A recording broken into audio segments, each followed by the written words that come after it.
Okay, so I totally forgot to do my indices review for New York session, my actual trade for New York session. So here it is. Um, we had this weekly gap here. When you look inside this previous candle, it's a clear continuation phase. So you have SMT here, right? So it makes sense to retrace into this gap because we have multiple expansion candles. We have SMT, so we can definitely have a retracement where it would be traced into the gap, right? Um, and so this S&P is likely not going to hold for the long run, and it's just used as a retracement because, like I said, when you actually look in this previous candle, it just looks like consolidation, right? So when you consolidate, it's typically going to be a continuation signature, right? And then that's weekly gap low, or sorry, the weekly gap high is like a relevant low, right? When you look here, it's like a relevant low. So when you engage with this relevant low, this is typically where you want to actually reverse from, right? So consolidation, right? You're not going to reverse this day. Why not? Because it just didn't reverse, right? It just didn't reverse. Has a large wick. It just didn't reverse. So you would reverse off the previous day's low. If you if you guys are like OGs, dude, y'all will know what exactly this is. If you're like OG, like from my YouTube channel, dude, you know exactly what this is. That's funny. Um, but yeah, so it's basically essentially where you have like an expansion candle trading to a key level, but when it closes uh, like a expansion candle after hitting a key level, you essentially just reverse off this high. Right? I put this out like fucking like 2 years ago or something. You would frame reversal off of this high here, and that would be the reversal candle. So it's basically when the previous candle hits a key level, doesn't reverse. Okay, cool. You have to reverse off the candle that hit the key level. So there you go. We have that reversal. I'm gonna go to the 4-hour time frame. We have a 2 a.m. reversal. So a 4-hour swing point forming the low of day. That's just basic GXT. What else, man? You can see this is like consolidation as well when I look here.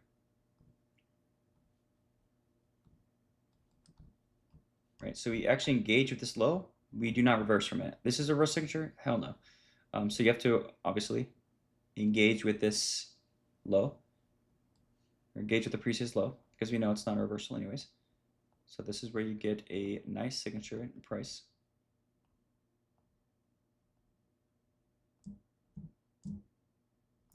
Right, now it's going to get a little bit advanced. So this is obviously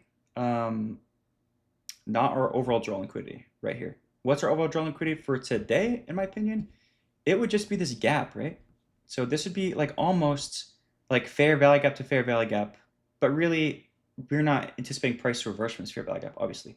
We want it to go to these highs, right? This overall weekly or slash daily external high. So it's like weekly, it doesn't matter how you view it, dude. It could be like order pairing ranges on the daily. It could be weekly, internal, external. It doesn't matter, dude. But any internal level from the reversal to the draw liquidity, any internal levels, like this high, this gap right here, it's pretty irrelevant, right?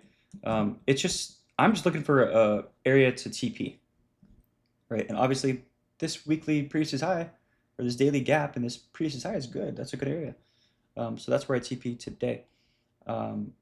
So we're all good here, right? We have the, what do I see here? This CSD at 10 a.m., right? And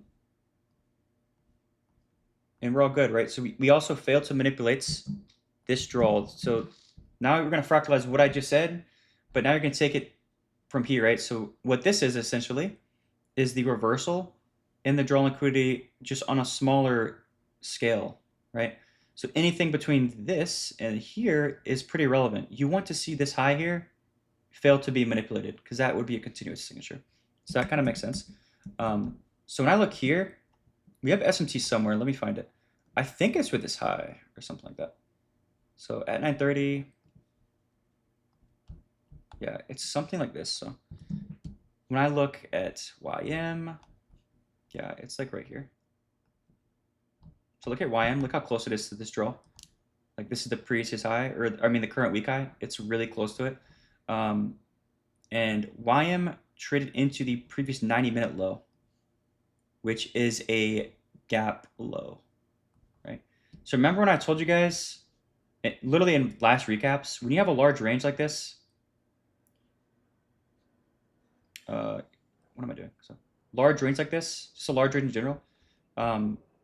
Remember how gaps form, right? The first gaps are going to form on the lower time frames, right? So this is the hourly time frame. This is an irrelevant time in the day, right? 8 o'clock, 7 o'clock. We don't care about this hourly gap. As time goes on, where are you going to form? Higher time frame gaps. So if we don't reverse from the hourly gap, we're not reversing from this hourly gap here. Just wait some time. You're going to create another higher time frame gap. So here's the next highest time frame. That's a 90-minute. Where do we create a 90-minute gap here? And that's where you have that SMT fill at, right here. Right, so you have this right at 9 o'clock-ish, right? 9 o'clock.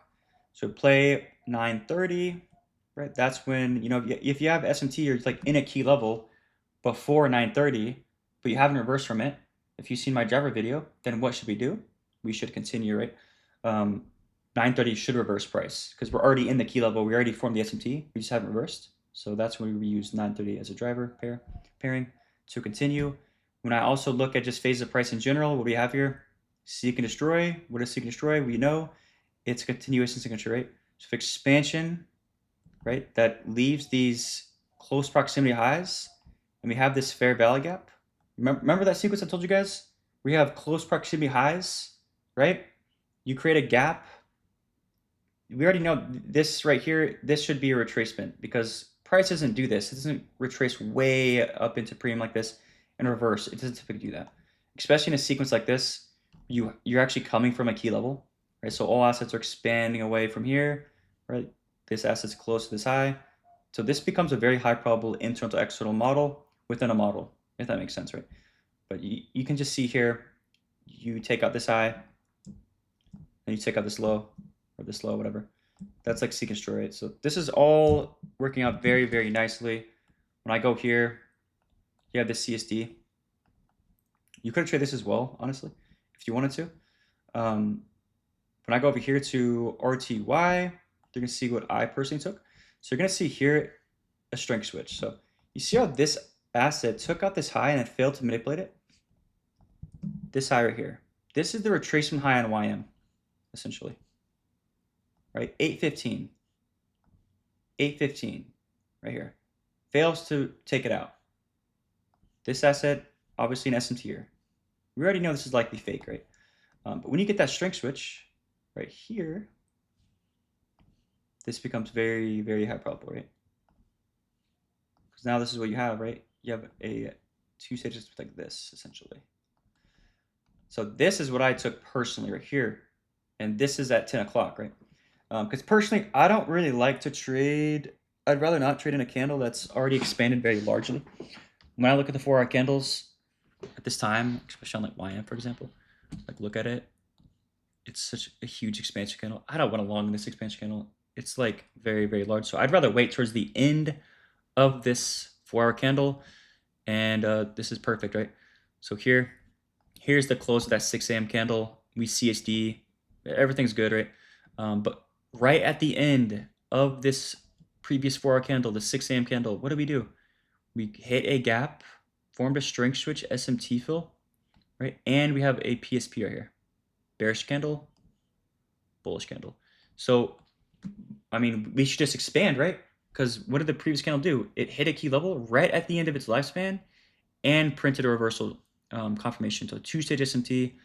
So literally, this next 10 a.m. candle should just do this, bro. Just do that. And this is why it's important to understand, like, what I teach, right? Because if you didn't know what I taught, for example, and you're trying to do like 10 a.m. power 3, like you're looking for the candle to like open low into a key level or something. You're trying to do that, but it already did it, bro. Like it just did it right before it. It doesn't have to do that. Like we can have the smallest wick and it wouldn't matter. So here we go. Literally that smallest wick. That's the 10 a.m. low. Like literally. So when you go to the 1 minute, and we know this because of what we did prior. So when I look here, this is literally 10 a.m. open right here. Boom, we get that confirmation. I'm in, bro. Right there. That's the what do you call it? Propulsion block or the intercandle CSD. There you go. You're in. It's a 15-minute, 1 minute model. We're taking it to this high, and notice how we left this consolidation yesterday. And what is that? The consolidation high, guys. That is the fair value gap low on the daily time frame, right? This is what MXM is, right? When price leaves the consolidation, it's a higher temp retracement. Like leaves consolidation, it's typically just a higher temp retracement, right? What are we retracing it to? The daily gap. Right. So that being a consolidation is a really good draw for me. Yeah, it's just like textbook, bro. Like if I was to put in textbook, like this shit is what it would look like. Like it's fucking crazy. Yeah, dude. No partials either. I don't personally partial anything here. I'm holding the full thing, bro. Boom, gets hit there. Perfect. Like just A plus, bro. Like I've been waiting for this shit, this PA for a long time. It's been a minute since I had a day where like I can just trade every market. Obviously, don't need that to make a lot of money, but I just miss these days, man. Because I used to have a lot of them, dude, where I could just trade all of them like confidently. But you see all my trades, guys. All my trades that I took today. I mean, they're just fucking beautiful, dude. They like all have strength switching. I mean, you just can't fuck it up. Like, it's just perfect, bro. But hopefully, you guys understand the logic, right? Reversal to expansion candle has a small wick, so we can expect further targets. I just took it off here. The current 4-hour candle that I was trading support expansion. Pretty much everything support expansion, like 90-minute, 6-hour. Those are the best type of trades for everything. Literally every single time frame that we do, all supports expansion. Universal sequence, right, in the form of strength switching, right? And yeah, man, it just doesn't get any cleaner than that, right? We already know this asset, it already failed to manipulate this high, so where's the next relevant level? It's that daily gap, right? Super, super easy stuff. So yeah, catch you guys later, man. I will probably not be streaming this weekend. Like I said, I'm gonna be gone. I have to leave pretty soon here. And I'm not gonna be gone until Sunday night, so you guys, I think let me look at the poll real quick. Pretty sure you guys wanted me to do a video on profiling, so I will do that. Let me see, where's that? Oh, announcements here. Let me look how this poll is looking. Yeah, well, it's too late now, so thankfully you guys picked that because I would not be able to stream right now. So yeah, 80% people want a video when I get back, so we'll do that. Should be really, really easy to make, honestly. I already have the slides done and everything. It's just an easy topic. It's just easy. So I can definitely get that done for you guys, and I'll make it unlisted so only the people in the server can watch it. So yeah, I will catch you guys later. You guys have a good weekend, and yeah.